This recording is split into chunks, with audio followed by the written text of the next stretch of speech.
ಎಲ್ರಿಗೂ ನಮಸ್ಕಾರ. ನನ್ನ ಆತ್ಮಗುರುಗಳಾದ ಬ್ರಹ್ಮರ್ಷಿ ಪಿತಾಮಹ ಸುಭಾಷ್ ಪತ್ರಿಜಿಯವರಿಗೆ, ನನಗೆ ಜನ್ಮ ಕೊಟ್ಟ ನನ್ನ ತಂದೆ ತಾಯಿಯರಿಗೆ ಕೃತಜ್ಞತಾ ಪೂರ್ವಕವಾದ ವಂದನೆಗಳನ್ನ ಸಲ್ಲಿಸ್ತಾ, ಈ ದಿನ ಗುರು ಪೌರ್ಣಮಿಯ ವಿಶೇಷತೆಯ ಬಗ್ಗೆ, ಮಹತ್ವದ ಬಗ್ಗೆ ತಿಳ್ಕೊಳ್ಳೋಣ.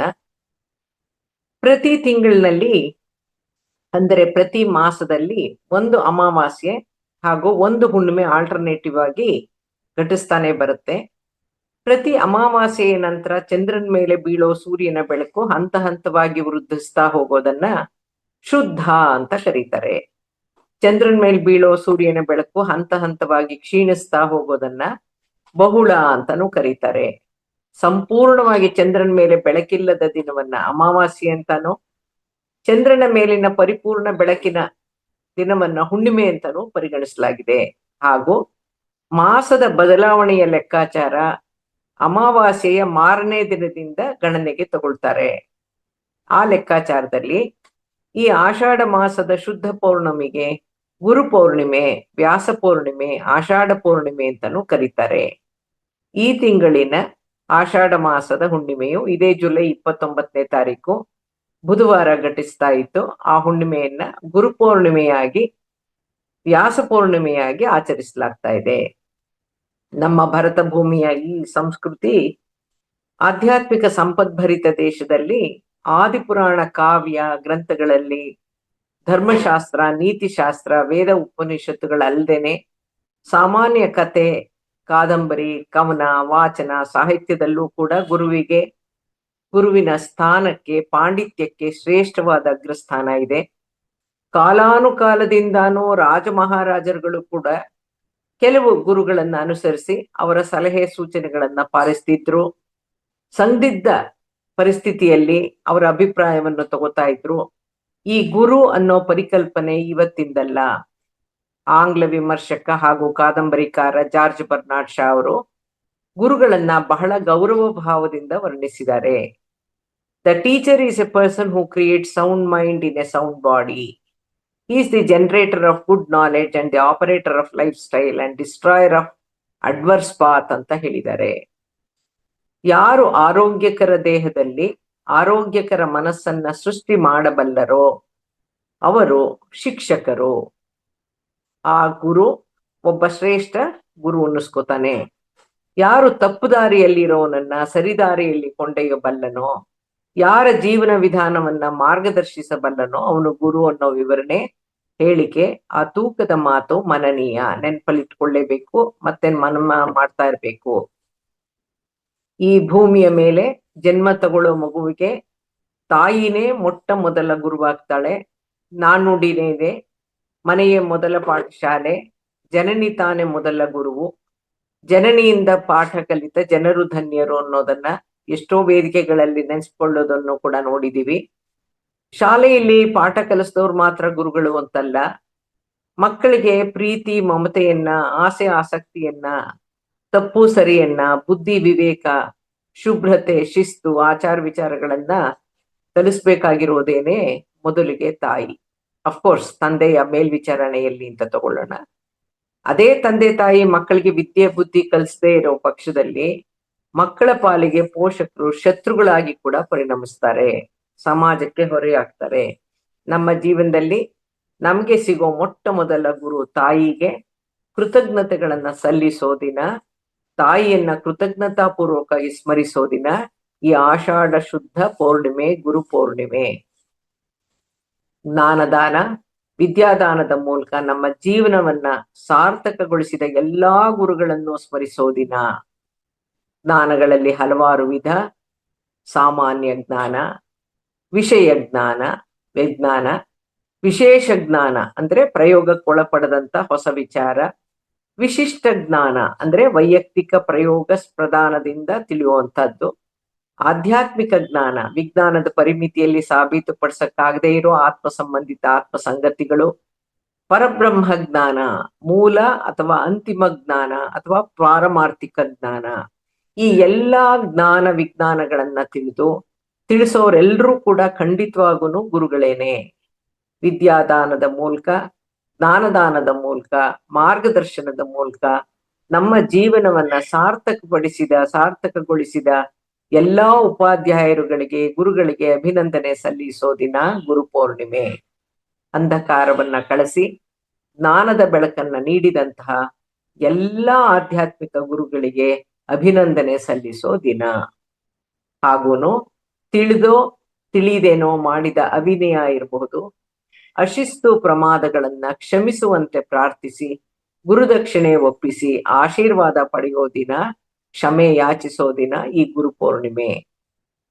ಸಮಸ್ತ ಜಗತ್ತೇ ಗುರುಗಳಿಂದ ಕೂಡಿದೆ. ನಮಗೆ ಜೀವನದಲ್ಲಿ ಪ್ರತ್ಯಕ್ಷವಾಗಿ ಹಾಗೂ ಪರೋಕ್ಷವಾಗಿ ಗುರುಗಳು ಸಿಗ್ತಾನೆ ಇರ್ತಾರೆ. ಕಲಿಸಿದ ಆತಂ ವರ್ಣ ಮಾತ್ರಂ ಗುರು ಅಂದ್ರೆ ಒಂದಕ್ಷರವನ್ನ ಕಲಿಸ್ಕೊಟ್ಟವನು ಕೂಡ ಗುರುವೇ ಅಂತ ಇದೆ.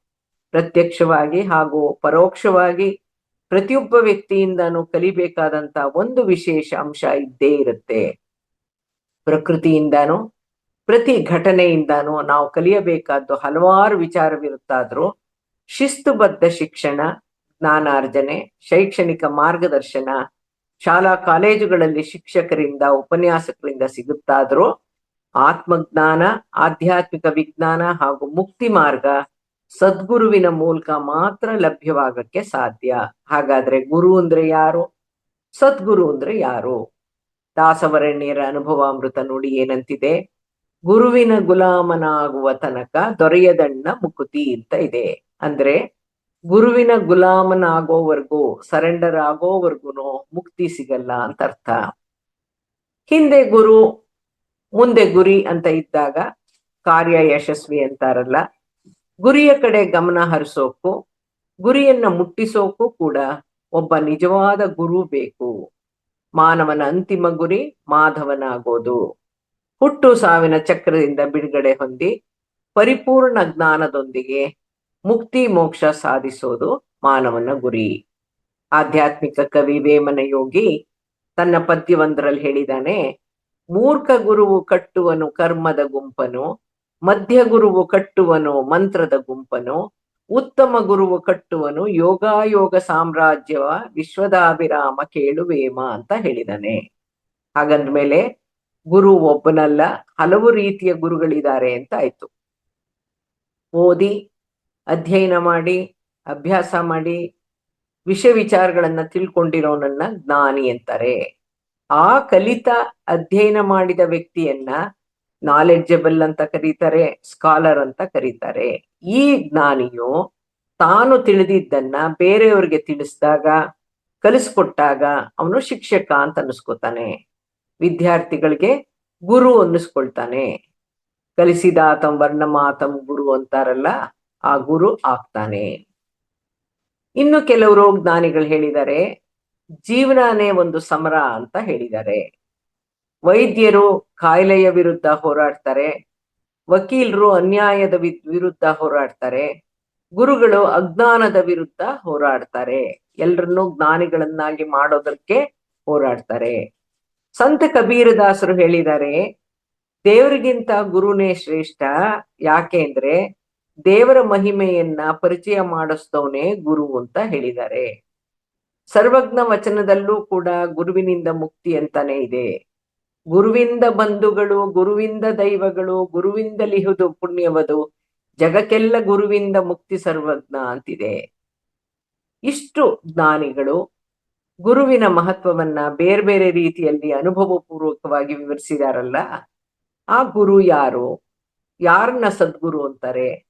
ಸದ್ಗುರು ಯಾರು? ಪರಮಗುರು ಯಾರು? ಜ್ಞಾನಿ ಯಾರು? ಆಚಾರ್ಯ ಯಾರು ಅಂತ ನೋಡೋಣ. ಈ ಎಲ್ಲಾ ರೀತಿಯ ಪದಗಳನ್ನ, ವಿಭಿನ್ನ ಪದಗಳನ್ನ ಬಳಸಿದ್ರು ಕೂಡ ಅವರೆಲ್ಲರೂ ಗುರುಗಳೇನೆ. ಗುರು ಅನ್ನೋ ಪದವನ್ನ ಆಧ್ಯಾತ್ಮಿಕ ವಿಜ್ಞಾನ ಹಲವು ರೀತಿಯಲ್ಲಿ ಅರ್ಥೈಸಿ ವಿವರಿಸಿದೆ. ಗು ಅಂದ್ರೆ ಅಂಧಕಾರ ಅಥವಾ ಅಜ್ಞಾನ, ರು ಅಂದ್ರೆ ಬೆಳಕು, ಪ್ರಕಾಶತೆ. ಅಜ್ಞಾನದಿಂದ ಜ್ಞಾನ ಪ್ರಕಾಶದ ಕಡೆ ಕರೆದೊಯ್ಯೋನೇ ಗುರು. ಅಜ್ಞಾನನೇ ಮಾನವರಿಗೆ ಶತ್ರು, ಅಜ್ಞಾನನೇ ಮಾನವರಿಗೆ ಮೃತ್ಯು. ಅಜ್ಞಾನದಿಂದಲೇ ಎಲ್ಲ ರೀತಿಯ ಅನರ್ಥಗಳು ಪ್ರಾಪ್ತಿ ಅಂತ ಹೇಳಿದ್ದಾರೆ. ಈ ಅಜ್ಞಾನ ಅನ್ನೋದು ಬರೀ ಜಪ, ಪೂಜೆ, ಹೋಮ, ದಾನದಿಂದ ದೂರ ಆಗೋಲ್ಲ. ಇಂಥ ಅಜ್ಞಾನವನ್ನ ತನ್ನ ಉಪದೇಶದಿಂದ, ಮಾರ್ಗದರ್ಶನದಿಂದ ನಾಶ ಮಾಡೋನೇ ಗುರು. ಸದ್ಗುರುವು ಆತ್ಮದ ಅಜ್ಞಾನವನ್ನ ದೂರ ಮಾಡ್ತಾನೆ. ಸದ್ಗುರುಗಳು ನಮ್ಮ ಅಜ್ಞಾನವನ್ನ ಹೇಗೆ ದೂರ ಮಾಡ್ತಾರಂತೆ ಅಂದ್ರೆ, ಅಜ್ಞಾನ ತಿಮಿರಾಂಧಸ್ಯ ಜ್ಞಾನಾಂಜನ ಶಲಾಕಯ ಚಕ್ಷುರುನ್ಮೀಲಿತಂ ಯೇನ ತಸ್ಮೈ ಶ್ರೀ ಗುರವೇ ನಮಃ ಅಂತಿದೆ ಗುರುಗೀತೆಯಲ್ಲಿ. ಅಂದ್ರೆ ಶಿಷ್ಯನ ಅಜ್ಞಾನವೆಂಬ ಕಣ್ಣು ಬೇನೆಯನ್ನ ಜ್ಞಾನವೆಂಬ ಅಂಜನದ ಕಡ್ಡಿಯಿಂದ ಗುಣಪಡಿಸಿ ಅವನ ಕೀರ್ತಿ ಎಲ್ಲೆಡೆ ಹರಡುವಂತೆ ಮಾಡ್ತಾರಂತೆ. ಗುರು ಏನಾಗಿ ಕೆಲಸ ಮಾಡ್ತಾರೆ? ಮೇಘವಾಗಿ ಅಂದ್ರೆ ಮೋಡವಾಗಿ ಜ್ಞಾನದ ಮಳೆಯನ್ನ ಸುರಿಸಿ ಶಿಷ್ಯನಿಗೆ ಜ್ಞಾನವೃಷ್ಟಿಯಲ್ಲಿ ಸ್ನಾನ ಮಾಡಿಸ್ತಾರೆ ಅಂತ ಸ್ಕಂದ ಪುರಾಣದ ಗುರುಗೀತೆಯಲ್ಲಿದೆ. ಮತ್ತೊಂದು ಅರ್ಥ, ಗುರು ಅನ್ನೋ ಪದಕ್ಕೆ ಮತ್ತೊಂದು ಅರ್ಥ ಜ್ಞಾನಮೂರ್ತಿ. ಜ್ಞಾನಗಳಲ್ಲಿ ಹಲವಾರು ವಿಧಗಳಿದೆ ಅನ್ನೋದನ್ನ ನೋಡಿದ್ವಿ. ಲೌಕಿಕ ಜ್ಞಾನವನ್ನ ಬೋಧಿಸೋ ಗುರುಗಳು, ಶಿಕ್ಷಕರು ಆತ್ಮಜ್ಞಾನವನ್ನ ಬೋಧಿಸಲಾರರು, ಮುಕ್ತಿ ಮಾರ್ಗವನ್ನ ಖಂಡಿತವಾಗಿಯೂ ಬೋಧಿಸಲಾರರು. ಆಧ್ಯಾತ್ಮಿಕ ಜ್ಞಾನ ಮತ್ತು ಪಾರಮಾರ್ಥಿಕ ಜ್ಞಾನವನ್ನ ತಿಳಿಸಿಕೊಡೋ ಗುರುಗಳು, ಸದ್ಗುರುಗಳು ಮಾತ್ರ ಮಾನವನನ್ನ ಮುಕ್ತಿ ಮಾರ್ಗದಲ್ಲಿ ನಡ್ಸಕ್ಕೆ ಸಾಧ್ಯ. ನಂಬಿ ಬಂದ ಶಿಷ್ಯರನ್ನ ಕೈ ಹಿಡಿದು ದಾರಿ ತೋರಿಸ್ತಾರೆ. ಶಿಷ್ಯನ ಮನದಾಳದ ತೊಳಲಾಟವನ್ನ ಗ್ರಹಿಸಿ ಸಮಸ್ಯೆಗಳನ್ನ ಪರಿಹರಿಸಿ ಪರಬ್ರಹ್ಮನಲ್ಲಿ ಪ್ರೀತಿ, ಗುರುವಿನಲ್ಲಿ ಭಕ್ತಿ ಮೂಡಿಸ್ತಾರೆ. ಅರ್ಥಪೂರ್ಣ ಅನುಭವವನ್ನ ಪ್ರಸಾದಿಸ್ತಾರೆ. ಅದಕ್ಕೆ ಗುರುಗಳನ್ನ ಜ್ಞಾನಮೂರ್ತಿ ಅಂತ ಹೇಳಿರೋದು.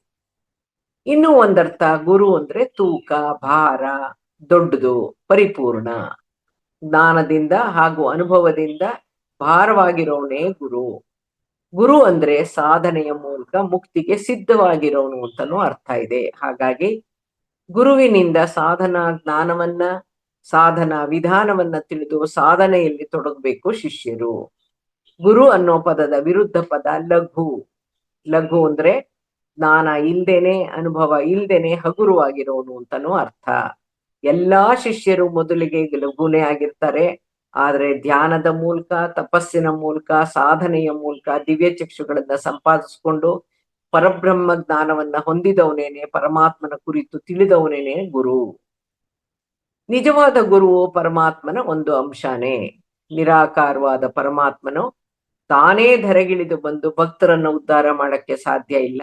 ಹಾಗಾಗಿ ಪರಮಾತ್ಮ ತನ್ನ ಒಂದು ಅಂಶದಿಂದ ಮಾನವರನ್ನ ಗುರು ರೂಪದಲ್ಲಿ ಇದೇ ಭುವಿಯಲ್ಲಿ ಇದೇ ಕರ್ಮಭೂಮಿಯಲ್ಲಿ ಶಿಷ್ಯರನ್ನ ಉದ್ಧಾರ ಮಾಡ್ತಾರೆ. ಲೋಕ ಕಲ್ಯಾಣಕ್ಕಾಗಿನೂ ಗುರು ರೂಪದಲ್ಲಿ ವ್ಯಕ್ತರಾಗ್ತಾರೆ. ಕರ್ಮಾಚರಣ ರಹಸ್ಯವನ್ನ ಮಾನವ ಕೋಟಿಗೆ ತಿಳಿಸ್ತಾ ಬಾಳು ವ್ಯರ್ಥ ಆಗದೆ ಇರೋ ತರ ದಿನನಿತ್ಯ ಜೀವನದಲ್ಲಿ ಅನರ್ಥಗಳಾಗದಂಗೆ ಮಾರ್ಗದರ್ಶನ ನೀಡೋನು ನಿಜವಾದ ಗುರು ಅನ್ನೋ ಉಲ್ಲೇಖ ಕೂಡ ಇದೆ. ನಿಜವಾದ ಸದ್ಗುರುಗಳು ಶಿಷ್ಯನ ಸುಷುಪ್ತ ಪ್ರಜ್ಞೆಯನ್ನ ಜಾಗೃತಗೊಳಿಸ್ತಾರೆ, ಜ್ಞಾನದ ಆನಂದನ ನೀಡ್ತಾರೆ, ಕರ್ಮದಲ್ಲಿ ನಿಷ್ಕಾಮಕತೆಯ ಪಾಠವನ್ನ ಕಲಿಸ್ತಾರೆ. ಈ ನಶ್ವರ ಶರೀರದಲ್ಲಿ ನಿರಾಕಾರ ಶಾಶ್ವತ ಆತ್ಮನ ಜ್ಞಾನ ಮೂಡಿಸಿ ಜೀವನ್ ಮುಕ್ತಿಗೆ ದಾರಿ ತೋರಿಸ್ತಾರೆ. ಆಧ್ಯಾತ್ಮಿಕ ಜ್ಞಾನವನ್ನಾಗ್ಲಿ, ಪರಮಾತ್ಮಾನುಭವವನ್ನಾಗಲಿ ಧಾರ್ಮಿಕ ಗ್ರಂಥಗಳ ಅಧ್ಯಯನದಿಂದ ಮಾತ್ರ ಪಡೆಯೋಕೆ ಸಾಧ್ಯವಿಲ್ಲ. ಗ್ರಂಥಾಧ್ಯಯನದಿಂದ ಬೌದ್ಧಿಕ ಶಕ್ತಿಯನ್ನ ಹೆಚ್ಚಿಸ್ಕೊಂಡು ಶಾಸ್ತ್ರಗಳ ಪಂಡಿತ ಅಂತ ಅನ್ನಿಸ್ಕೊಂಡಿದ್ರು ಅವರ ಹೃದಯದ ಕಣ್ಣು, ಒಳಗಣ್ಣು ತೆರೆದಿರೋಲ್ಲ. ಬೌದ್ಧಿಕ ಕಸರತ್ತು ಮಾಡಿದವನು, ಆಧ್ಯಾತ್ಮಿಕ ಜ್ಞಾನದ ಬಗ್ಗೆ ಉದ್ದುದ್ದ ಭಾಷಣಗಳನ್ನು ಮಾಡಬಲ್ಲವನಾದ್ರೂ ತಾನು ಕಲಿತ ವಿಷಯಗಳನ್ನ ಹಾಗೂ ಧಾರ್ಮಿಕ ತತ್ವಗಳನ್ನ ಅನುಷ್ಠಾನಕ್ಕೆ ತರೋದ್ರಲ್ಲಿ ಸಫಲನಾಗಿರೋದಿಲ್ಲ. ಈ ಕಾರ್ಯ ಸಿದ್ಧಿಸ್ಬೇಕಾದ್ರೆ ಯೋಗ್ಯ ಗುರುವಿನ ಮಾರ್ಗದರ್ಶನ ಅತ್ಯಗತ್ಯ. ಆದುದರಿಂದ ಗುರುವಿನ ಪಾತ್ರ ಅತ್ಯಂತ ಪ್ರಧಾನ. ಗುರುನೇ ದೈವ, ಗುರುವೇ ಜ್ಞಾನದಾತ, ಗುರುವೇ ಮೋಕ್ಷದಾತ. ದೈವ ಸಮಾನವೆನಿಸೋ ಗುರುವು ಪೂಜ್ಯನು, ಪೂಜಾರ್ಹನು ಕೂಡ ಹೌದು. ಜ್ಞಾನಾರ್ಜನೆಯ ಪೂರ್ಣ ಫಲ ಲಭ್ಯವಾಗಬೇಕಾದ್ರೆ ಗುರು ಕೃಪೆ ಇರಬೇಕು, ಗುರು ಲಾಭ ಇರಬೇಕು. ಮೋಕ್ಷವನ್ನ ಪಡಿಬೇಕಾದ್ರೆ ಗುರುವಿನ ಮೂಲಕ ಆತ್ಮಜ್ಞಾನವನ್ನ ಸಂಪಾದಿಸಿರ್ಬೇಕು, ಅನುಭವ ಪೂರ್ವಕವಾಗಿ ಅನುಭೂತಿಯನ್ನ ಪಡೆದವನಾಗಿರ್ಬೇಕು. ಸ್ಕಂದ ಪುರಾಣದ ಗುರುಗೀತೆಯಲ್ಲಿ ಗುರುವಿನ ಮೇಲೆ ಭಕ್ತಿ ಹೇಗಿರ್ಬೇಕು ಅಂತ ಕೂಡ ತಿಳಿಸಿದ್ದಾರೆ. ಯಸ್ಯ ದೇವೇ ಪರಾ ಭಕ್ತಿರ್ ಯಥಾ ದೇವೇ ತಥಾ ಗುರು ತಸ್ಯೈತೆ ಕಥಿತಾ ಹ್ಯರ್ಥಾಹ ಪ್ರಕಾಶಂತೆ ಮಹಾತ್ಮನಃ ಅಂತಿದೆ.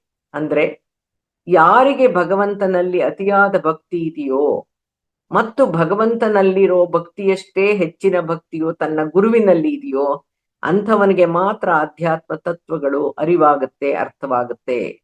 ಅಂತರ್ಥ. ಮನುಷ್ಯನು ಗ್ರಂಥಗಳನ್ನು ಓದೋದ್ರಿಂದಾಗ್ಲಿ ಅಥವಾ ಬುದ್ಧಿಶಕ್ತಿಯ ಕಸರತ್ತಿಂದನಾಗ್ಲಿ 100 ಜನ್ಮಗಳು ಪ್ರಯತ್ನಿಸಿದ್ರೂ ಕೂಡ ಮನಸ್ಸಿಗೂ ಇಂದ್ರಿಯಗಳಿಗೂ ತರ್ಕಕ್ಕೂ ಬುದ್ಧಿಗೂ ನಿಲುಕದ ಭಗವಂತನನ್ನ ತಿಳಿಯಕ್ಕಾಗಲ್ಲ. ಆದ್ರೆ ಗುರುವಿನ ಮೂಲಕ ಮಾತ್ರ ಸಾಧ್ಯ ಅಂತಿದೆ. 160 ವರ್ಷ ಜೀವಿಸಿದ್ದ ಬ್ರಹ್ಮರ್ಷಿ ಸುಭಾಷ್ ಪತ್ರಿಗಳ ಗುರುಗಳಾದ ಸದಾನಂದ ಯೋಗಿಗಳು ಹೇಳ್ತಾ ಇದ್ರಂತೆ, ತಿಳಿದವರು, ತಿಳಿಸೋರು, ಹೇಳೋರು, ಹೇಳ್ಕೊಡೋರು, ಹೇಳಿ ತೊಡಗಿಸೋಂತ ಜ್ಞಾನಿಗಳು, ಗುರುಗಳು ಸದಾ ಕಾಲ ಲಭ್ಯ ಇರ್ತಾರೆ. ಆದ್ರೆ ಕೇಳೋನೆ, ಕೇಳಿಸ್ಕೊಳ್ಳೋನೆ, ತೊಡಗಿಸ್ಕೊಳ್ಳೋನೆ ಇಲ್ಲ. ಎಲ್ಲರಿಗೂ ಎಲ್ಲಾ ಜ್ಞಾನವನ್ನ ಮುಟ್ಸಕ್ಕಾಗಲ್ಲ. ಗುರುವಿನ ಮುಂದೆ ಮುಕ್ತಿ ಭಿಕ್ಷೆ ಬೇಡಿ ಭಿಕ್ಷಾ ಪಾತ್ರೆ ಹಿಡಿದ್ರೆ ಅದೇ ಪಾತ್ರೆ ಮೋಕ್ಷ ಪಾತ್ರೆಯಾಗಿ ಪರಿಣಮಿಸೋದು ಖಂಡಿತ ಅಂತ ನಮ್ಮ ಗುರುಗಳಾದ ಯಾರು ಸದಾನಂದ ಯೋಗಿಗಳು ಹೇಳ್ತಾ ಇದ್ರಂತೆ. ಅಂತ ಈ ವಿಚಾರವನ್ನ ಪತ್ರಿ ಸರ್ ಅವ್ರು ನಮ್ಗೆ 25 ವರ್ಷಗಳ ಹಿಂದೆನೆ ನಮ್ಗೆ ಹೇಳಿದ್ರು. ನಮ್ಮ ಪತ್ರಿ ಸರ್, ನಮ್ಮ ಧ್ಯಾನ ಗುರುಗಳು. ಗುರು ಅನ್ನೋ ಪದಕ್ಕೆ ಇನ್ನೊಂದರ್ಥ ಆಚಾರ್ಯ ಅಂತ. ಆಚಾರ್ಯ ಅಂದ್ರೆ ಯಾರು? ಯಹ ಯಾಚಿನೋತಿ ಆಚರತಿ ಆಚಾರಯತಿ ಚ ಸಹ ಆಚಾರ್ಯ ಅಂತಿದೆ. ಅಂದ್ರೆ ಯಾರು ಆತ್ಮಜ್ಞಾನವನ್ನ ಯಾಚಿಸುತ್ತಾನೋ, ಬಯಸುತ್ತಾನೋ, ಆಚರಿಸುತ್ತಾನೋ ಮತ್ತು ಆಚರಣೆ ಮಾಡಿಸುತ್ತಾನೆಯೋ ಆತನು ಆಚಾರ್ಯನು ಅಂತ ಅರ್ಥ. ಆಚಾರ್ಯ ಅನ್ನೋನು ಮೊದಲು ಅನೇಕ ಗುರುಗಳ ಮೂಲಕ ಆತ್ಮಜ್ಞಾನವನ್ನ ಶೇಖರಿಸಿ ಅದನ್ನ ತನ್ನ ಸ್ವಾನುಭವವನ್ನಾಗಿ ಮಾರ್ಪಡಿಸಿ ಸಾಧಿಸಿ ಅಖಂಡ ಸತ್ಯಗಳನ್ನರಿತು, ಸತ್ಯ ಮಾರ್ಗವನ್ನರಿತು, ಮಾರ್ಗದರ್ಶನದ ಮೂಲಕ ಇತರರಿಂದಲೂ ಸಹ ಆಚರಣೆ ಮಾಡಿಸ್ತಿರ್ತಾನೋ ಅವನು ಆಚಾರ್ಯ. ಇದಕ್ಕೆ ಉದಾಹರಣೆ ಭೀಷ್ಮಾಚಾರ್ಯರು, ದ್ರೋಣಾಚಾರ್ಯರು, 8ನೇ ಶತಮಾನದ ಶಂಕರಾಚಾರ್ಯರು, ತೋಟಕಾಚಾರ್ಯರು, 11ನೇ ಶತಮಾನದ ರಾಮಾನುಜಾಚಾರ್ಯರು, 13ನೇ ಶತಮಾನದ ಮಧ್ವಾಚಾರ್ಯರು ಮುಂತಾದವರು. ನಮ್ಮ ಪತ್ರಿ ಸರ್ ಕೂಡ ಆಚಾರ್ಯರೇ. 21ನೇ ಶತಮಾನದ ಒಳ್ಳೆಯ ವಿಚಾರಗಳನ್ನ, ಸತ್ಯವನ್ನ ನುಡಿಯುವ, ಸತ್ಯವನ್ನು ತಿಳಿಸುವ, ಆಧ್ಯಾತ್ಮಿಕ ಜ್ಞಾನವನ್ನ ಅನುಭವಧಾರೆಯಾಗಿ ಹರಿಸಿದಂತ ಉತ್ತಮ ವಾಗ್ಮಿ ಆಚಾರ್ಯ ನಮ್ಮ ಪತ್ರಿ ಸರ್ ಅವರು. ಪತ್ರಿಜಿ ಅವ್ರಿಗೆ 1976ರಲ್ಲಿ ಶ್ರೀಯುತ ರಾಮಚನ್ನಾರೆಡ್ಡಿ ಅವರು ಧ್ಯಾನವನ್ನು ಕಲಿಸಿದ ಮೊದಲ ಗುರು. ಅಂದಿನಿಂದಲೇ ಧ್ಯಾನ ಸಾಧನೆಯಲ್ಲಿ ತೊಡಗಿದವರು. 1981ನೇ ಇಸ್ವಿನಲ್ಲಿ ಪತ್ರಿ ಸರ್ಗೆ ಸದಾನಂದ ಯೋಗಿಗಳು ಬ್ರಹ್ಮಜ್ಞಾನವನ್ನ ಹಾಗೂ ಧ್ಯಾನವನ್ನ ಕಲಿಸಿಕೊಟ್ಟ ಪರಮ ಗುರುಗಳು. ಅವರ ಸೇವಾ ಭಾಗ್ಯದ ಮೂಲಕ ಅವರ ಶಿಷ್ಯನಾಗಿ ಸದಾನಂದ ಯೋಗಿಗಳಿಂದಲೇ ಅವರಿಗೆ ಧ್ಯಾನ ಮತ್ತು ಪರಿಪೂರ್ಣ ಬ್ರಹ್ಮಜ್ಞಾನ ಪ್ರಾಪ್ತಿಯಾಗಿ ಆಗ್ಲಿಂದಲೇನೆ ಆಧ್ಯಾತ್ಮಿಕ ಜ್ಞಾನ ಪ್ರಚಾರ ಪ್ರಾರಂಭಿಸಿದವರು ಪತ್ರಿ ಸರ್ ಅವರು. ಅವರ ಆಧ್ಯಾತ್ಮಿಕ ತೃಷೆಯನ್ನ ತೀರಿಸ್ಕೊಳ್ಳೋಕೆ, ಪರಮ ಸತ್ಯಗಳನ್ನ ತಿಳಿಯೋಕೆ ಎಷ್ಟೆಷ್ಟೋ ರೀತಿಯ ಬಗೆಯ ಆಧ್ಯಾತ್ಮಿಕ ವಿಧಿವಿಧಾನಗಳಲ್ಲಿ ಹಲವಾರು ಮಾರ್ಗಗಳಲ್ಲಿ ತೊಡಗಿ, ಸಾಧನೆಯಲ್ಲಿ ತೊಡಗಿ, ಕೊನೆಗೆ ಸದಾನಂದ ಯೋಗಿಗಳ ಮಾರ್ಗದರ್ಶನದಲ್ಲಿ ಕಲಿತ ಆನಾಪಾನಸತಿ ಧ್ಯಾನವೇ ಅತಿ ಸರಳ, ಸುಲಭ ಹಾಗೂ ಸಹಜ ಅನ್ನೋ ಅರಿವಾಗಿ ಬ್ರಹ್ಮಜ್ಞಾನವನ್ನ ಪಡೆದು ಬ್ರಹ್ಮರ್ಷಿಗಳಾದವರು ನಮ್ಮ ನಿಮ್ಮೆಲ್ಲರಿಗೂ ಆಧ್ಯಾತ್ಮಿಕ ಗುರುಗಳು, ಧ್ಯಾನ ಗುರುಗಳು ಪತ್ರಿ ಸರ್. ಇಂತಹ ನಿಮ್ಮೆಲ್ಲರ ಗುರುಗಳಾದ ಪತ್ರಿ ಸರ್ ಅವರಿಗೆ ಹಾಗೂ ಪತ್ರಿ ಸರ್ ಅವರ ಗುರುಗಳಾದ ಸದಾನಂದ ಗುರುಗಳಿಗೆ ಕೃತಜ್ಞತೆಯನ್ನ ಸಲ್ಲಿಸೋ ದಿನ ಗುರು ಪೌರ್ಣಿಮೆ. ಪತ್ರಿ ಸರ್ ಅವರು 1 ಲಕ್ಷಕ್ಕೂ ಹೆಚ್ಚು ಆಧ್ಯಾತ್ಮಿಕ ಗ್ರಂಥಗಳನ್ನ ಅಧ್ಯಯನ ಮಾಡಿರೋರು, ಸ್ವಾಧ್ಯಾಯ ಸಾಧನೆಯಲ್ಲಿ ತೊಡಗಿದವರು, ಜೀವನ್ ಮುಕ್ತಿ ಸಾಧಿಸಿದವರು. ಪತ್ರಿ ಸರ್ ಅವರ ಗುರಿ ಏನಾಗಿತ್ತು? ಧ್ಯಾನ ಜಗತ್, ಪಿರಮಿಡ್ ಜಗತ್, ಸಸ್ಯಾಹಾರ ಜಗತ್ ಮಾಡೋದು. ಪತ್ರಿ ಸರ್ ಅವ್ರನ್ನ ಕುರಿತು ಅತಿ ಸರಳ ಸಹಜ ಸದ್ಗುರು ಪತ್ರಿ ಸರ್ ಅವರು ಜಗದ್ಗುರುಗಳು ಅಂತ ಪರಿಗಣಿಸಿ ಅವರು ಹಾಕಿದ ಸತ್ಯ ಪಥದಲ್ಲಿ ಸಾಗಿ ಮಾನವ ಕೋಟಿಗೆ ಧ್ಯಾನ ಪ್ರಸಾರ, ಆಧ್ಯಾತ್ಮಿಕ ಜ್ಞಾನ ಪ್ರಸಾರದಲ್ಲಿ ತೊಡಗೋದು, ಗೌರವ ಪೂರ್ವಕವಾಗಿ ನಮನಗಳನ್ನ ಸಲ್ಲಿಸಬೇಕಾಗಿರೋದು ಇದೇ ಗುರುಪೂರ್ಣಿಯ ದಿನದಂದೇನೆ ತಾನೇ. ಅವರ ಧ್ಯೇಯವನ್ನ ಪೂರ್ಣಗೊಳಿಸ್ಬೇಕಾಗಿರೋದು ನಿಮ್ಮೆಲ್ಲರ ಜವಾಬ್ದಾರಿ ಹಾಗೂ ಕರ್ತವ್ಯ. ನಾವೆಲ್ಲ ಈ ನಿಟ್ಟಿನಲ್ಲಿ ಸಂಕಲ್ಪ ಬೇಕಿರೋದು ಕೂಡ ಇಂತಹ ಗುರು ಪೌರ್ಣಿಮೆಯಂದೇ. ಇನ್ನು ಯಾವ್ಯಾವುದನ್ನ ನಮಗೆ ಪಾಠ ಕಲಿಸಿದ ನಮ್ಮ ಗುರುಗಳು ಅಂತ ಪರಿಗಣಿಸ್ಬೋದು ಅಂದ್ರೆ, ವಿಶ್ವಾನೇ ವಿದ್ಯಾಲಯ, ಈ ಕರ್ಮಭೂಮಿಯೇ ಕಲಿಕೆಯ ವೇದಿಕೆ, ಜೀವನವೇ ಶಿಕ್ಷಣ, ಸ್ಥಿತಿಗತಿಗಳೇ ಗುರುವಾಗಿದೆ ಹಾಗೂ ಜೀವನವೇ ಗುರುವಾಗಿದೆ. ಅದಕ್ಕೆ ಹೇಳೋದು ಪ್ರಕೃತಿಯಿಂದ ನೋಡಿ ಕಲಿ, ಗುರುವಿನಿಂದ ಕೇಳಿ ಕಲಿ, ಧ್ಯಾನ ಸಾಧನೆ ಮಾಡಿ ತಿಳಿ ಅಂತ ಹೇಳಿರೋದು. ಈ ಆಷಾಢ ಶುದ್ಧ ಪೂರ್ಣಿಮೆಯನ್ನ ಗುರು ಪೂರ್ಣಿಮೆ, ವ್ಯಾಸ ಪೂರ್ಣಿಮೆ ಅನ್ನೋ ಶೀರ್ಷಿಕೆ ಅಡಿಯಲ್ಲಿ ಆಚರಣೆಯನ್ನ ಯಾಕೆ ಮಾಡ್ತಾರೆ, ಹೇಗೆ ಮಾಡ್ತಾರೆ? ಮನುಷ್ಯ ಕುಲದ ಉದ್ಧಾರಕ್ಕಾಗಿಯೇ ಅವತರಿಸಿದ ವೇದವ್ಯಾಸರನ್ನ ಕೃತಜ್ಞತಾ ಪೂರ್ವಕವಾಗಿ ಸ್ಮರಿಸಿ ನಮನ ಸಲ್ಲಿಸೋ ದಿನ. ಲೋಕಗುರು ಭಗವಾನ್ ವೇದವ್ಯಾಸರನ್ನ ಆರಾಧಿಸೋ ದಿನ. ವೇದ ಅಂದ್ರೆ ಜ್ಞಾನ, ಅರಿವು. ಅನಂತವೈ ವೇದಾಹ ಅಂದ್ರೆ ವೇದದ ಗಾತ್ರ ಬಹಳ ದೊಡ್ಡದು. ಶ್ರೂಯತೆ ಇತಿ ಶ್ರುತಿ, ಯಾವುದು ಕೇಳಲು ಶ್ರೇಷ್ಠನೋ, ಯಾವುದು ಜ್ಞಾನಿಗಳ ಒಳಗಿವಿಗೆ ಕೇಳಿಸುತ್ತದೆಯೋ ಅದು ಶ್ರುತಿ. ವೇದ ಪುರುಷ ನಿರ್ಮಿತವಲ್ಲ, ಅದು ಅಪೌರುಷೇಯ ಶ್ರುತಿ. ಆದ್ದರಿಂದಲೇ ಅದು ಪರಮ ಪ್ರಮಾಣ. ಈ ಅಪಾರ ಗ್ರಂಥರಾಶಿಯನ್ನ ಸ್ತುತಿ ರೂಪವಾಗಿ, ಪ್ರಾರ್ಥನಾ ನಿಯಮಗಳ ರೂಪವಾಗಿ, ಗಾನ ರೂಪವಾಗಿ, ಇಂದ್ರಜಾಲ ರೂಪವಾಗಿ ವ್ಯಾಸ ಮಹರ್ಷಿಗಳು 4 ಭಾಗವಾಗಿ ವಿಂಗಡಿಸಿ ಸುಸಂಬದ್ಧವಾಗಿ ಅಭ್ಯಾಸ ಮಾಡಕ್ಕೆ ಅನುಕೂಲವಾಗೋ ತರ ಋಗ್, ಯಜು, ಸಾಮ, ಅಥರ್ವಗಳು ಅಂತ ವಿಭಾಗಿಸಿದ್ರಿಂದ ಅವರು ವೇದವ್ಯಾಸ ಅಂತ ಅನ್ನಿಸ್ಕೊಂಡ್ರು, ವೇದವ್ಯಾಸರಾದ್ರು. ವ್ಯಾಸ ಅಂದ್ರೆ ವಿಭಾಗಿಸು ಅಂತ ಅರ್ಥ. ವೇದವ್ಯಾಸ ಅಂದ್ರೆ ವೇದ ರಾಶಿಯನ್ನ 4 ವಿಭಾಗಗಳಾಗಿ ವಿಭಜಿಸಿದವ ಅಂತ ಅರ್ಥ. ಚತುರ್ವೇದಗಳನ್ನ ಪ್ರಚಾರ ಮಾಡಿದ ಮತ್ತು ಕಾಪಾಡಿದ ಪ್ರಪ್ರಥಮ ಮಹಾತಪಸ್ವಿ ಬ್ರಹ್ಮಜ್ಞಾನಿ ವೇದವ್ಯಾಸರು. ವಿಶ್ವದ ಸುಪ್ರಸಿದ್ಧ ಆರ್ಷ ಗ್ರಂಥವೆನಿಸಿರೋ ಬ್ರಹ್ಮಸೂತ್ರವನ್ನು ರಚಿಸಕ್ಕೆ ಆರಂಭಿಸಿದ ದಿನವೂ ಕೂಡ ಇದೇ ಪೌರ್ಣಮಿಯ ದಿನ. ಭಾರತೀಯ ಸಂಸ್ಕೃತಿಯ ಶ್ರೇಷ್ಠ ಆಧ್ಯಾತ್ಮಿಕ ಮೌಲ್ಯಗಳನ್ನ ಎತ್ತಿ ಹಿಡಿದ ಮಹಾಚೇತನರು. ಪ್ರಸ್ಥಾನತ್ರಯಗಳೆಂದು ಪ್ರಸಿದ್ಧವಾದ ಬ್ರಹ್ಮಸೂತ್ರ, ಭಗವದ್ಗೀತೆ, ದಶೋಪನಿಷತ್ತುಗಳನ್ನ ವ್ಯವಸ್ಥಿತವಾಗಿ ನಿರೂಪಿಸಿಕೊಟ್ಟ ಶ್ರೇಯಸ್ಸು ವ್ಯಾಸರಿಗೆ ಸಲ್ಲುತ್ತೆ. ಇಷ್ಟೇ ಅಲ್ಲದೆ ಪರಮ ಕಾರುಣಿಕರಾದ ವ್ಯಾಸರು ಇಡೀ ಮಾನವ ಕೋಟಿಯನ್ನ ಉದ್ಧಾರ ಮಾಡ್ಬೇಕು ಅಂತ ಬಯಸಿ ಶ್ರೀಸಾಮಾನ್ಯನೂ ವೇದ ರಹಸ್ಯವನ್ನ ತಿಳಿಯುವಂತೆ ಸುಲಭವಾಗಿ ಪಂಚಮ ವೇದ ಅಂತ ಖ್ಯಾತವಾದ 1,00,000 ಶ್ಲೋಕಗಳಿಂದ ಕೂಡಿದ ಮಹಾಭಾರತವನ್ನು ರಚಿಸಿದರು. ಈ ಮಹಾಭಾರತದ ರಚನೆಯನ್ನು ಇದೇ ಪೌರ್ಣಿಮೆಯ ದಿನ ಪೂರ್ತಿಗೊಳಿಸಿದ್ರಂತೆ. ನೈತಿಕ, ಐತಿಹಾಸಿಕ ಘಟನೆಗಳ, ರೋಚಕ ಕಥೆಗಳ ಆಗರ ಸಾಗರವಾದ ಭಾಗವತವೂ ಸೇರಿದಂತೆ 18 ಪುರಾಣಗಳನ್ನು ನೀಡಿದ ಲೋಕಗುರು ವ್ಯಾಸರು. ಈ ರೀತಿ ಮನುಷ್ಯ ಕುಲದ ಉದ್ಧಾರಕ್ಕಾಗಿಯೇ ಅವತರಿಸಿದ ಇಂತಹ ಪುಣ್ಯಾತ್ಮರನ್ನ ಕೃತಜ್ಞತಾ ಪೂರ್ವಕವಾಗಿ ಸ್ಮರಿಸೋ ದಿನಾನೇ ವ್ಯಾಸ ಪೂರ್ಣಿಮೆ. ಈ ವ್ಯಾಸ ಪೂರ್ಣಿಮೆಯಂದೇ ಶ್ರೀ ಶಂಕರಾಚಾರ್ಯರನ್ನು ಸ್ಮರಿಸಿ ವಂದಿಸಬೇಕಾದ ದಿನ. ಯಾಕೆಂದ್ರೆ ವ್ಯಾಸರ ವೇದಾಂತ ಬ್ರಹ್ಮಸೂತ್ರಗಳಿಗೆ, ಉಪನಿಷತ್ತು ಮತ್ತು ಭಗವದ್ಗೀತೆಗಳಿಗೆ ಭಾಷ್ಯಗಳನ್ನ ಬರೆದು ಇಂದಿನ ಗುರುವರೇಣ್ಯರು, ಸನ್ಯಾಸಿಗಳು, ಮಠಾಧಿಪತಿಗಳ ಮೂಲಕ ಕೋಟ್ಯಾನುಕೋಟಿ ಅಧ್ಯಾತ್ಮ ಆಸಕ್ತರಿಗೆ, ಆಸ್ತಿಕರಿಗೆ ಅರ್ಥರೂಪದಲ್ಲಿ ಬ್ರಹ್ಮಜ್ಞಾನವನ್ನು ತಲುಪಿಸಿದ ಅತ್ಯಂತ ಕಿರಿಯ ಬ್ರಹ್ಮಜ್ಞಾನಿ ಶ್ರೀಶಂಕರರು. ಕಾಶ್ಮೀರದ 4 ದಿಕ್ಕುಗಳಲ್ಲೂ 4 ಹೆಬ್ಬಾಗಿಲುಗಳಿರುವಂತಹ ಒಂದು ದಿವ್ಯವಾದ ಶಾರದಾಂಬೆ ದೇಗುಲದಲ್ಲಿರುವ ಪರಿಶುದ್ಧ ಪ್ರಖ್ಯಾತ ಜ್ಞಾನಪೀಠವನ್ನೇರಕ್ಕೆ ಪರಿಪೂರ್ಣ ಜ್ಞಾನಿಗಳಿಂದ ಮಾತ್ರ ಸಾಧ್ಯ. ಅಲ್ಲಿ ಬಹುಮಂದಿ ವೇದ ಪಂಡಿತರು ಕೇಳಿದ ಪ್ರಶ್ನೆಗಳನ್ನ ಉತ್ತರಿಸಿ, ಸಮಸ್ಯೆಗಳನ್ನ ಬಗೆಹರಿಸಿ ಜ್ಞಾನಪೀಠದ ಮೇಲೆ ಕುಳಿತ ದಕ್ಷಿಣ ದಿಕ್ಕಿನಿಂದ ಹೋದ ಮೊದಲ ಬ್ರಹ್ಮಜ್ಞಾನಿ ಶ್ರೀಶಂಕರರು. ಭಾರತದಲ್ಲಿ ವೇದ ಧರ್ಮದ ಪ್ರತಿಷ್ಠೆಯನ್ನು ಹೆಚ್ಚಿಸಕ್ಕೆ ಶ್ರಮಿಸಿದ ಮೊದಲಿಗರು ಆದಿಶಂಕರಾಚಾರ್ಯರು. ಅವರಿಗೂ ಕೃತಜ್ಞತಾ ಪೂರ್ವಕ ವಂದನೆಗಳನ್ನ ಸಲ್ಲಿಸೋ ದಿನ ಗುರು ಪೌರ್ಣಮಿ. ಶಂಕರಾಚಾರ್ಯರನ್ನ ಆಚಾರ್ಯ ಅಂತ ಯಾಕೆ ಕರೀತಾರೆ ಅಂತಂದ್ರೆ ಅವರು ಬ್ರಹ್ಮಜ್ಞಾನಿಗಳು, ಗುರುಗಳು, ಶ್ರೇಷ್ಠ ಗುರುಗಳು, ಸದ್ಗುರುಗಳು. 32ರ ಎಳೆಯ ವಯಸ್ಸಿನಲ್ಲಿ ದೇಹ ತ್ಯಜಿಸಿದ ಶಂಕರರು ಭಾರತದ ಹಲವಾರು ಸ್ಥಳಗಳಲ್ಲಿ ಪೀಠ ಸ್ಥಾಪಿಸಿ ಅದ್ವೈತವನ್ನು ಸಾರಿದ, ಸಾವಿರಾರು ಸಂಸ್ಕೃತ ಶ್ಲೋಕಗಳನ್ನ ರಚಿಸಿದ, ಹಲವಾರು ಭಾಷ್ಯಗಳನ್ನು, ಪ್ರಬಂಧಗಳನ್ನು ಬರೆದ ಮಹಾನ್ ಜ್ಞಾನಿ ಮತ್ತು ಎಂದೆಂದಿಗೂ ನಮಿಸಬೇಕಾದ ಹಾಗೂ ನೆನಪಿಸಿಕೊಳ್ಳಬೇಕಾದಂತಹ ಗುರು. ಭೌತಿಕ ಸ್ಥಿತಿಗತಿ, ಜನ ಆಸ್ತಿಗೆ ಬಂಧಿತನಾಗದೇನೆ ಜೀವನವನ್ನ ಸಾಗಿಸ್ಬೇಕು ಅಂತ ಸಾರಿದ ಭಜಗೋವಿಂದ ಮೂಢಮತೆ ಇಂದಿನ ಜನಜೀವನಕ್ಕೆ ಬಹು ಪ್ರಸ್ತುತ. ಈ ಗುರುವಿಗೂ ಕೂಡ ನಮ್ಮ ನಮನಗಳು.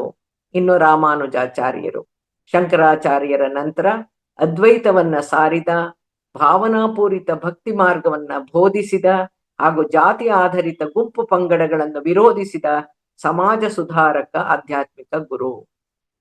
ಜೀವಂತ ಸಜೀವ ಸಮಾಧಿಯಲ್ಲಿರುವ ಮೊದಲ ಯತಿ ಗುರು ರಾಘವೇಂದ್ರರು. ಸಮಾಜ ಸೇವೆ, ನಿಸ್ವಾರ್ಥ ಭಕ್ತಿ, ಸಾಧನೆಗೈದು ಸತ್ಯವನ್ನು ತಿಳಿಯುವುದೇ ಆಧ್ಯಾತ್ಮಿಕ ಮಾರ್ಗ, ಅದು ಪವಾಡವಲ್ಲ ಅಂತ ಸಾರಿ ಸಮಾಧಿ ಸೇರಿದ ಯತಿಗಳು. ಭಕ್ತರಿಗೆ ಸಲಹುದಾಗಿ 700 ವರ್ಷಗಳ ಕಾಲ ರಕ್ಷಿಸುವುದಾಗಿಯೂ ತಿಳಿಸಿ ಪವಾಡ ಸದೃಶರಾಗಿರುವ ಗುರುಗಳು. ಆ ಸ್ಥಳವನ್ನೇ ಶಕ್ತಿಯುತವಾಗಿರಿಸಿದ ಗುರುವರ್ಯ, ಅವರಿಗೂ ನಮನಗಳು. ಇನ್ನು ಶ್ರೀ ಬಸವೇಶ್ವರರು ಅಖಂಡ ಆಧ್ಯಾತ್ಮಿಕ ಸತ್ಯಗಳನ್ನ, ವಿಷಯ ವಿಚಾರಗಳನ್ನ, ಜೀವನ ಮೌಲ್ಯಗಳನ್ನ ಅತ್ಯಂತ ಸರಳ ರೀತಿಯಲ್ಲಿ, ಸರಳ ಭಾಷೆಯಲ್ಲಿ, ವಚನ ರೂಪದಲ್ಲಿ ಸಾಮಾನ್ಯ ಅವಿದ್ಯಾವಂತ ಮನುಷ್ಯನಿಗೂ ತಲುಪಿಸಿದ ಮಹಾನ್ ಗುರು. ವೀರಶೈವ ಧರ್ಮವನ್ನು ಸ್ಥಾಪಿಸಿದ ಗುರು. ಗುಡಿ ಗೋಪುರಗಳಿಗೆ ಅವಕಾಶ ನೀಡ್ದೇನೆ ನಿರ್ದಯವಾಗಿ ವರ್ತಿಸಿದಾಗ ಅಂಗೈಯಲ್ಲೇ ಲಿಂಗವನ್ನಿಟ್ಟು ಪೂಜಿಸಕ್ಕೆ ಬೋಧಿಸಿದಂತಹ ಗುರು. ಮಹಾವತಾರ್ ಬಾಬಾ ಅವರು ಕೊಂಡಿ ಕಳಚಿ ಬಿದ್ದಿದ್ದ ಪುರಾತನ ಅಭೂತಪೂರ್ವ ಆಧ್ಯಾತ್ಮಿಕ ಆಧಾರಿತ ಸಾಧನಾ ಪದ್ಧತಿ ಕ್ರಿಯಾಯೋಗವನ್ನ ಮತ್ತೆ ಪುನಶ್ಚೇತನಗೊಳಿಸಿ ನಿಗೂಢ ರೀತಿಯಲ್ಲಿ ರಹಸ್ಯ ದೀಕ್ಷಾ ವಿಧಾನದಲ್ಲಿ ಪರಂಪರೆಯಾಗಿ ಹರಿಸಿದ 19ನೇ ಶತಮಾನದ ಪವಾಡ ಸದೃಶ ಅದೃಶ್ಯಾದೃಶ್ಯ ಮಹಾನ್ ಯೋಗಿ. ವಿಶೇಷ ಪ್ರಾಣಾಯಾಮಗಳ ಮೂಲಕ ಮನಸ್ಸನ್ನ ಆಧ್ಯಾತ್ಮದತ್ತ ತಿರುಗಿಸಕ್ಕೆ ಹಾಗೂ ನಮ್ಮ ದೇಹದ ಜೊತೆಗೇ ಇರೋ ಆಧ್ಯಾತ್ಮಿಕ ಶಕ್ತಿ ಕೇಂದ್ರಗಳಾಗಿರುವ ಷಟ್ಚಕ್ರಗಳನ್ನ ಕ್ರಿಯಾಶಕ್ತವನ್ನಾಗಿ ಮಾಡಿ ಆಧ್ಯಾತ್ಮಿಕ ಬೆಳವಣಿಗೆಯನ್ನ ಸಾಧಿಸಕ್ಕೆ ಬೋಧಿಸಿದ ಮಹಾವತಾರ್ ಬಾಬಾ ಅವರಿಗೆ ಹಾಗೂ ಅವರ ಶಿಷ್ಯರುಗಳಾದ ಉತ್ಕೃಷ್ಟ ಮಹಾನ್ ಕ್ರಿಯಾಯೋಗ ಸಾಧಕರು ಆದ ಲಾಹಿರಿ ಮಹಾಶಯರಿಗೂ ವಂದನೆಗಳು. ಲಾಹಿರಿ ಮಹಾಶಯರ ಶಿಷ್ಯರಾದ ಯುಕ್ತೇಶ್ವರಗಿರಿಯವರು ತಮ್ಮ ಗುರುಗಳಿಂದ ಪ್ರಭಾವಿತಗೊಂಡು ಭಾರತೀಯ ಪರಂಪರೆಯಲ್ಲಿರೋ ಧರ್ಮಸೂಕ್ತಿ, ಶ್ರುತಿ, ಶಾಸ್ತ್ರ ಹಾಗೂ ಪವಿತ್ರ ಗ್ರಂಥಗಳನ್ನ ಹಾಗೂ ಬೈಬಲ್ಗಳನ್ನ ಸಂಶೋಧಿತ ಅಧ್ಯಯನ ಮಾಡಿ ಸರ್ವಸಮನಾದ ಆಧ್ಯಾತ್ಮಿಕ ಹಾಗೂ ವೈಜ್ಞಾನಿಕ ಚಿಂತನೆಗಳನ್ನ ಎರಡನ್ನೂ ಕ್ರೋಢೀಕರಿಸಿ ಹೊರತಂದಿರುವಂತಹ ಗ್ರಂಥನೇ ದ ಹೋಲಿ ಸೈನ್ಸ್. ಇವರ ಶಿಷ್ಯರೇ ಪರಮಹಂಸ ಯೋಗಾನಂದರು. ಇವರ ಕ್ರಿಯಾಯೋಗ ಸಾಧನೆಯ ಹಾದಿ, ಆಧ್ಯಾತ್ಮಿಕ ಅನುಭವಗಳು, ಅತೀಂದ್ರಿಯ ಶಕ್ತಿಗಳು, ಘಟನೆಗಳು ಒಂದು ಯೋಗಿಯ ಆತ್ಮಕತೆ ಗ್ರಂಥದಲ್ಲಿ ಲಭ್ಯ. ಇವರೇ ಬರೆದಿರುವಂತಹ ಈ ಗ್ರಂಥವು 24 ಭಾಷೆಗಳಲ್ಲಿ ಲಭ್ಯ. ಪರಮಹಂಸ ಯೋಗಾನಂದರು ಕ್ಯಾಲಿಫೋರ್ನಿಯಾದಲ್ಲಿ ದೇಹ ತ್ಯಜಿಸಿದ ನಂತರನೂ 20 ದಿನಗಳಾದರೂ ಕೂಡ ದೇಹ ಕೆಡದೇ ಇದ್ದದ್ದನ್ನ ನೋಡಿ ಪಾಶ್ಚಾತ್ಯರಲ್ಲೂ ಆಧ್ಯಾತ್ಮಿಕ ಪ್ರಜ್ಞೆ ಮೂಡಿ ಪ್ಯಾರಾನಾರ್ಮಲ್ ಸೈನ್ಸ್ ಮುನ್ನಡೆಗೆ ನಾಂದಿ ಆಯ್ತು ಅಂತಂದ್ರೆ ತಪ್ಪಾಗಲ್ಲ. ಪ್ರತ್ಯಕ್ಷವಾಗಿ ಬೋಧಿಸಿ, ಸಾಧಿಸಿ, ದಾಖಲಿಸಿ ಪರಂಪರೆಯಾಗಿ ಜ್ಞಾನವಾಹಿನಿಯನ್ನ ಧರೆಗೆ ಮಾನವ ಕುಲಕ್ಕೆ ಹರಿಸಿ ಕಣ್ಮರೆಯಾಗಿದ್ದರು ಬೆಳಕಿನ ರೂಪದಲ್ಲಿದ್ದಾರೆ ಮಹಾವತಾರ್ ಬಾಬಾಜಿಯವರು. ಈ ಮಹಾನ್ ಸಾಧಕ, ಮಾರ್ಗದರ್ಶಕ ಗುರುವಿಗೂ ಕೂಡ ನಮ್ಮ ನಮನಗಳು. ಮಾನವ ತನ್ನ ಜೀವನದಲ್ಲಿ ಅನುಭವಿಸ್ತಾ ಇದ್ದ ದುಃಖ ಯಾಕೆ, ದುಃಖಕ್ಕೆ ಕಾರಣ, ದುಃಖ ನಿರ್ಮೂಲನಾ ವಿಧಾನವನ್ನ, ದುಃಖದ ಹಿಂದಿರೋ ಆಧ್ಯಾತ್ಮಿಕ ಸತ್ಯಗಳನ್ನ ಧ್ಯಾನದಲ್ಲಿ ತಿಳಿದು ಜ್ಞಾನೋದಯವನ್ನ ಸಾಧಿಸಿದವರು, ಜಗತ್ತಿಗೆ ಆಧ್ಯಾತ್ಮವನ್ನ ಬೋಧಿಸಿದ ಏಕೈಕ ಪ್ರಪ್ರಥಮ ಮಹಾನ್ ಗುರು ಗೌತಮ ಬುದ್ಧ. ದುಃಖ ಇಲ್ಲದೆ ಜೀವನ ಇಲ್ಲ, ಕಾರಣ ಇಲ್ಲದೆ ದುಃಖ ಇಲ್ಲ. ದುಃಖಾನು ಸತ್ಯ, ದುಃಖಕ್ಕೆ ಕಾರಣನೂ ಸತ್ಯ, ಜೀವನಾನು ಸತ್ಯ, ಧ್ಯಾನಾನು ಸತ್ಯ, ಕರ್ಮ ನಿರ್ಮೂಲನೂ ಸತ್ಯ, ದುಃಖದಿಂದ ಬಿಡುಗಡೆನೂ ಕೂಡ ಸತ್ಯ. ವಿವೇಕದಿಂದ ಕೂಡಿರೋ ಜೀವನ ಮುಖ್ಯ, ಸಾಧನೆ ಮುಖ್ಯ ಅಂತ 45 ವರ್ಷಗಳ ಕಾಲ ನಿಸ್ವಾರ್ಥವಾಗಿ ಯಾವುದೇ ಆಶ್ರಮ ಸ್ಥಾಪಿಸದೆ ಶ್ರಮಿಸಿದಂತ ಮಹಾನ್ ಗುರು, ಮಾನವನ ಗುರು ಗೌತಮ ಬುದ್ಧ. ಅವನಿಗೂ ಕೋಟಿ ಕೋಟಿ ನಮನಗಳು. ಇನ್ನು ನಮ್ಮ ಧ್ಯಾನ ಗುರುಗಳಾದ ಬ್ರಹ್ಮರ್ಷಿ ಸುಭಾಷ್ ಪತ್ರಿಜಿಯವರಿಗೆ ಗುರುವಂದನೆಯನ್ನು ಸಲ್ಲಿಸೋ ಸಮಯ.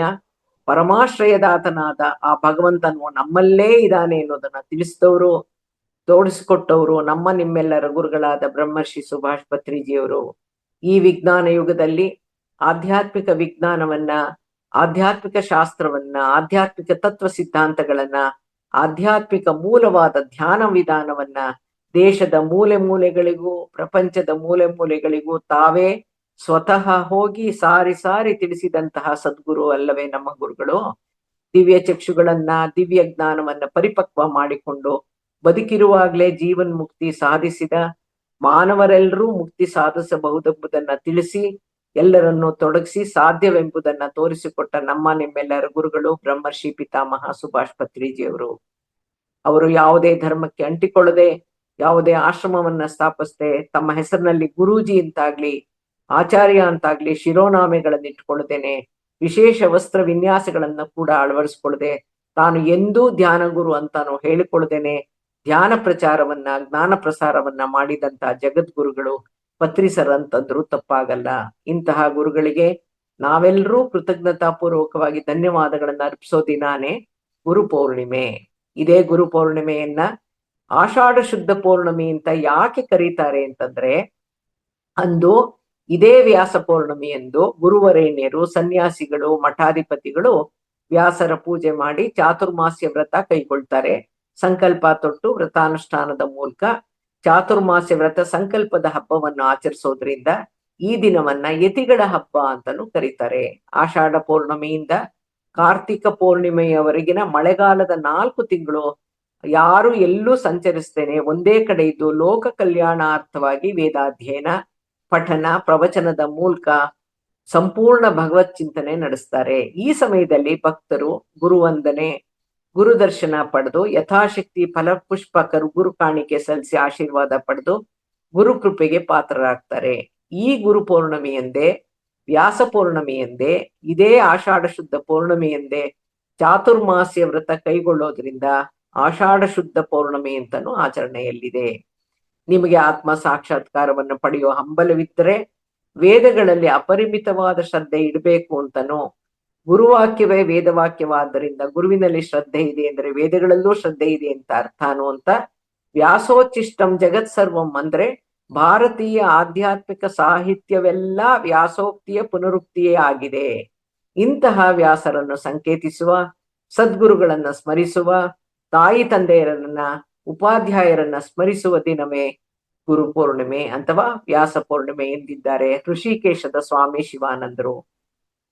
ಎಲ್ಲಾ ಪೌರ್ಣಮಿಗಳಂದು, ಅದರಲ್ಲೂ ಗುರು ಪೌರ್ಣಿಮೆಯೆಂದು ನಮ್ಮ ಎಲ್ಲಾ ಗುರುಗಳು, ಪರಮ ಗುರುಗಳು, ಆಸ್ಟ್ರಲ್ ಮಾಸ್ಟರ್ಸು, ದಿವ್ಯಾತ್ಮಗಳು ಪ್ರಜ್ಞೆಯ ರೂಪದಲ್ಲಿ ಭೂಮಿಯತ್ತ ಧಾವಿಸೋದ್ರಿಂದ ನೆನೆದವರ ಮನದಲ್ಲಿ ನೆಲೆಸೋದು ಮಾತ್ರ ಅಲ್ಲದೇನೆ ಧ್ಯಾನದಲ್ಲಿ ತೊಡಗಿದವರಿಗೆ ದಿವ್ಯ ಶಕ್ತಿ ಮತ್ತು ದಿವ್ಯ ಜ್ಞಾನವನ್ನ ದಯಪಾಲಿಸ್ತಾರೆ. ನಮ್ಮ ಅನುಮಾನಗಳನ್ನ ಬಗೆಹರಿಸ್ತಾರೆ. ಆಧ್ಯಾತ್ಮಿಕ ಸತ್ಯಗಳನ್ನ ಅನುಭವ ಪೂರ್ವಕವಾಗಿ ತಿಳಿಸ್ಕೊಡ್ತಾರೆ. ಪೂರ್ವ ಜನ್ಮಗಳ ದರ್ಶನ ಮಾಡಿಸ್ತಾರೆ. ಚೈತನ್ಯದ ಇತರ ಸ್ತರಗಳಿಗೆ, ಲೋಕಗಳಿಗೆ ಕರ್ಕೊಂಡು ಹೋಗ್ತಾರೆ. ಹಾಗಾಗಿ ಯಾರೂ ಹುಣ್ಣಿಮೆಯ ಧ್ಯಾನದಲ್ಲಿ ತೊಡಗೋದನ್ನ ತಪ್ಪಿಸ್ಕೊಳ್ಬೇಡಿ. ಪ್ರತಿ ಹುಣ್ಣಿಮೆನೂ ಕೂಡ ಧ್ಯಾನಕ್ಕೆ, ಜ್ಞಾನಕ್ಕೆ ಶ್ರೇಷ್ಠ. ಗುರು ಪೌರ್ಣಿಮೆ ಎಂದು ನಮ್ಮ ಜೀವನದಲ್ಲಿ ಬಂದಿರೋ ಎಲ್ಲಾ ಗುರುಗಳಿಗೂ, ನಮಗೆ ಜನ್ಮ ಕೊಟ್ಟ ಮೊದಲ ಗುರುವಾದ ತಾಯಿಗೆ, ನಮ್ಮ ನಿಮ್ಮೆಲ್ಲರ ಆತ್ಮಗುರುಗಳಾದ ಪತ್ರಿಸರ್ಗೆ, ಪತ್ರಿಸರ್ ಗುರುಗಳಾದ ಸದಾನಂದ ಯೋಗಿಗಳಿಗೆ ಕೃತಜ್ಞತಾ ಪೂರ್ವಕವಾದ ವಂದನೆಗಳನ್ನ ಸಲ್ಲಿಸ್ತಾ ಅವರೆಲ್ಲರ ಕೃಪಾ ಕಟಾಕ್ಷಕ್ಕೆ ಪಾತ್ರರಾಗಿ ಆಧ್ಯಾತ್ಮಿಕ ಪ್ರಗತಿಯನ್ನ ಸಾಧಿಸಕ್ಕೆ ಸಾಧ್ಯ ಇದೆ.